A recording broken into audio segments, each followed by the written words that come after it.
Welcome to Anime with Annie. Today's recap will be on the series Sword Art Online Alicization from episodes 1 to 7 of Season 1. So make sure to stay tuned until the end and hit the subscribe button if you're happy with what I recapped. That said, let's have a closer look. Episode 1. With his buddies Yu-Gi-Oh! And Alice, Kirito lives out his childhood years in an unidentified VR setting. The three wind up at the border of the Dark Territory after getting lost in a cave on the edge of the human territory. When Alice's hand unintentionally touches the Dark Territory, she trips and falls. She was given the death penalty by the Integrity Knights for this offense. Yugo is immobile while Kirito tries to obstruct the removal of Alice. Kirito soon wakes up in the real world without any memory of what has happened.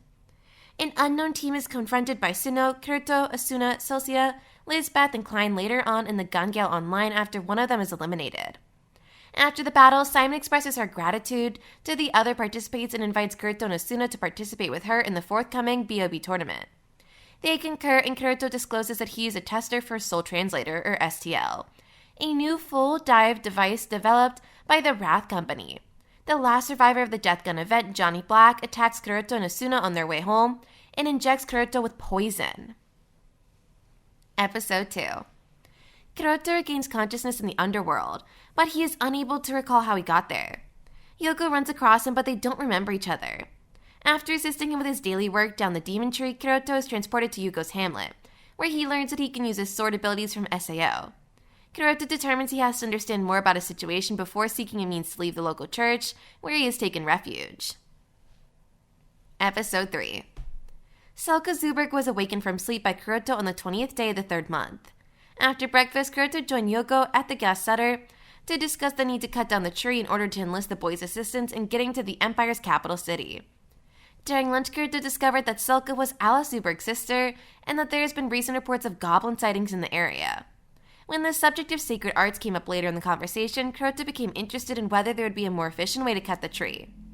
The boy remembered possessing an object that was more potent than the dragon bone axe, but Yoko disputed that there was a better tool than the axe in the community. Yoko eventually gave Kirito the blue rose sword. The child invited Kirito to try swinging the sword after describing the folklore around it and how he had moved the sword from the northern cave to a storage area close to the tree over the course of 3 months 2 years earlier, with the goal of using it one day. Kirito chose to test the sword on the Giga Cedar as a result.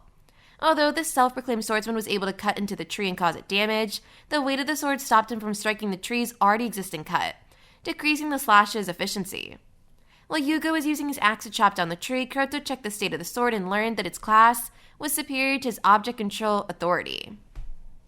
During that evening's bath back at the church, Kirito was contemplating the artificial Floodlight's aversion to violating the rules, the Aximum Church that established the rules, and Alice, who succeeded in breaking them, when he heard Selka outside the restroom and made the decision to ask her to respond to some of his questions.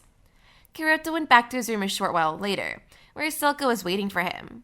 When Kirito brought up Alice, the young woman revealed that Yoko had ceased grinning ever since Alice was taken into custody, and that the other villagers had started overwhelming her with their high expectations for her as Alice's sister. The church bells rang as soon as Kirito had done, encouraging the girl to just be herself, which caused Selka to go. Selka inquired about the basis for Alice's incarceration just before leaving the room and learned that her sister had entered the Dark Territory. The next morning when Kirito was washing his face, Sister Azalea came over and informed him that Selka had been missing all morning. Kirito raced to meet Yuko after breakfast to inquire if he had seen her.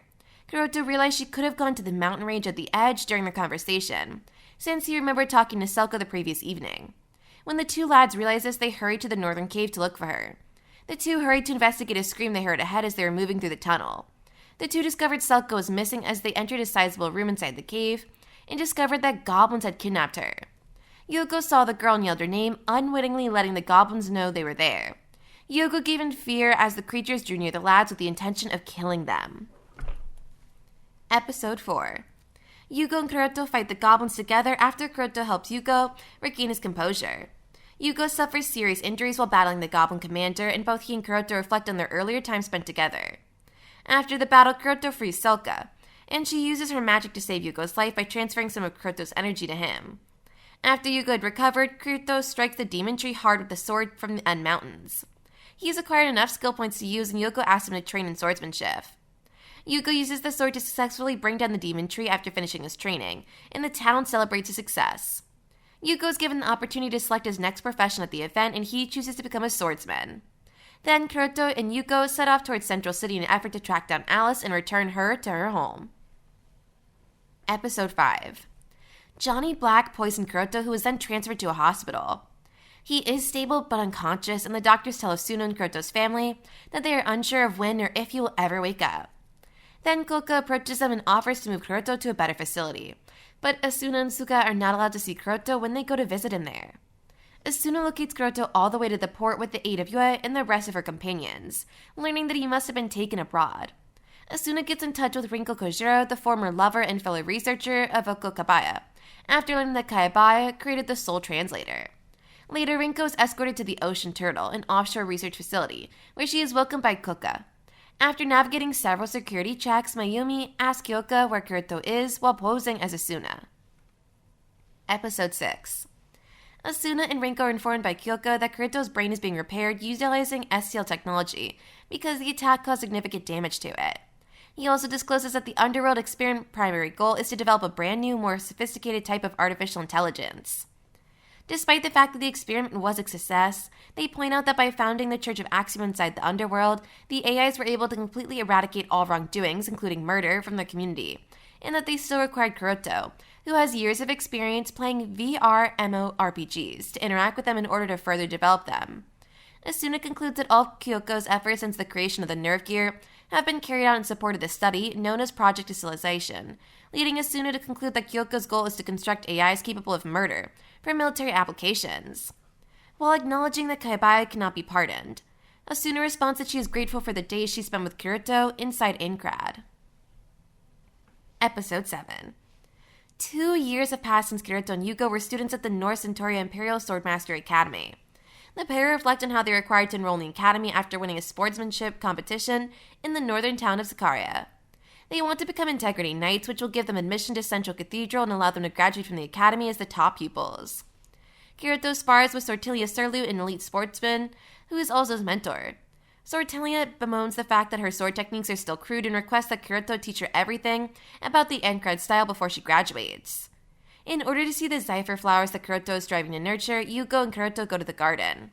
When Yuko nervously inquires about returning to his home country should he regain his memory, Kirito reassures Yuko that they will remain friends to the very end. The following day, Kirito is given a black sword crafted from Giga's cedar branch. Kirito unintentionally slips and stains elite swordsman First Seed Volo Lentine's uniform while practicing with his new sword. Volo overlooks the fact that Kirito is exercising on a day off, but he uses the stain as justification to challenge Kirito to a fight as punishment. And that concludes my recap for Sword Art Online Alicization series from episode 1. And that concludes my recap for Sword Art Online Alicization series from season 1 of episodes 1 to 7.